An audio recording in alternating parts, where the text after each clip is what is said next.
गावातली एक साधीशी शाळा. मातीच्या भिंती, लाकडी बाग, काळा फळा आणि एका कोपऱ्यात उभी शाळेची छोटीशी लायब्ररी.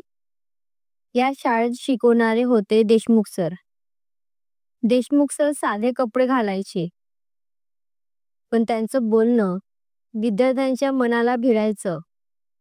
ते नेहमी म्हणायचे, विद्यार्थ्यांनी केवळ पुस्तकं वाचायची नाहीत, तर आयुष्य समजून घ्यायचं आहे. या शाळेत रमेश नावाचा एक विद्यार्थी शिकत होता. रमेश हुशार होता, पण त्याचा एक मोठा दोष होता. तो पटकन खचायचा. 2 वेळा प्रयत्न करून अपयश आलं की तो पूर्ण निराश व्हायचा. एका दिवशी गणिताची परीक्षा होती. रमेश अभ्यास करून गेला होता, पण प्रश्नपत्रिका पाहताच त्याचे हात थरथरले.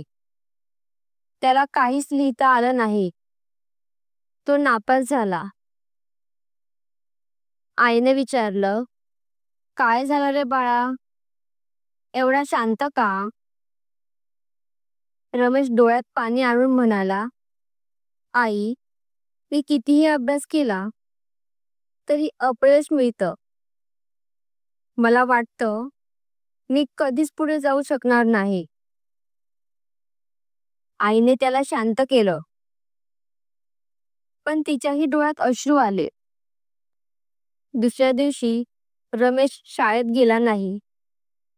हे कळताच देशमुख सर थेट त्याच्या घरी गेले. ते म्हणाले, रमेश, तू शाळेत का आला नाहीस? तो डोळ्यात पाणी आणून म्हणाला, सर, मी काहीही करू शकत नाही. मी सतत हरतो. सरांनी टेबलावर ठेवलेला खडू उचलला आणि जवळच्या फळ्यावर वर्तुळ काढला. ते म्हणाले, हे बघ, हे वर्तुळ म्हणजे तुझं ज्ञान आहे. जसं जसं तू शिकशील तसे हे वर्तुळ मोठं होईल.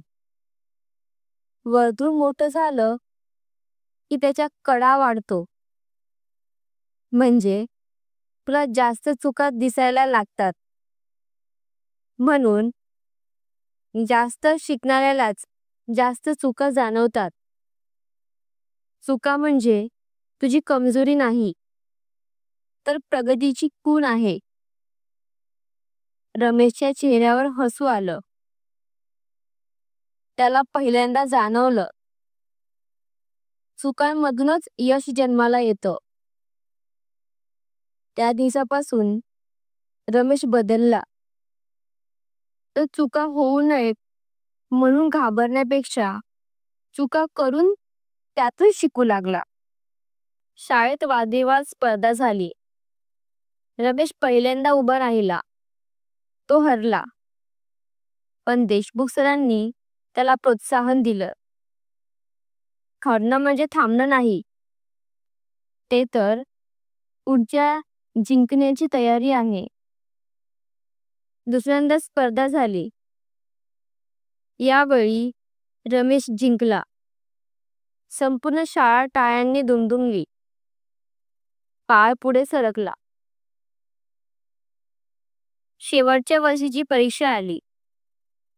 रमेशने खूप मेहनत घेतली. यावेळी त्याने उत्तम गुणांनी शाळा पार केली. गावात मिरवणूक निघाली. रमेश मंचावर उभा राहून म्हणाला, आज मी जे काही झालोय ते माझ्या शिक्षकांमुळे.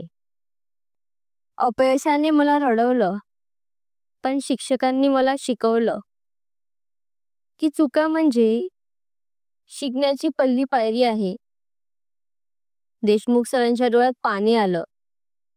त्यांना वाटलं, हा विद्यार्थी माझ्या आयुष्याचं खरं यश आहे. शिक्षक फक्त पुस्तक शिकवत नाही, ते विद्यार्थ्यांना अपयशातून उभं राहायला शिकवतात. विद्यार्थी पडतो, पण शिक्षक त्याला पुन्हा चालायला शिकवतात. धन्यवाद.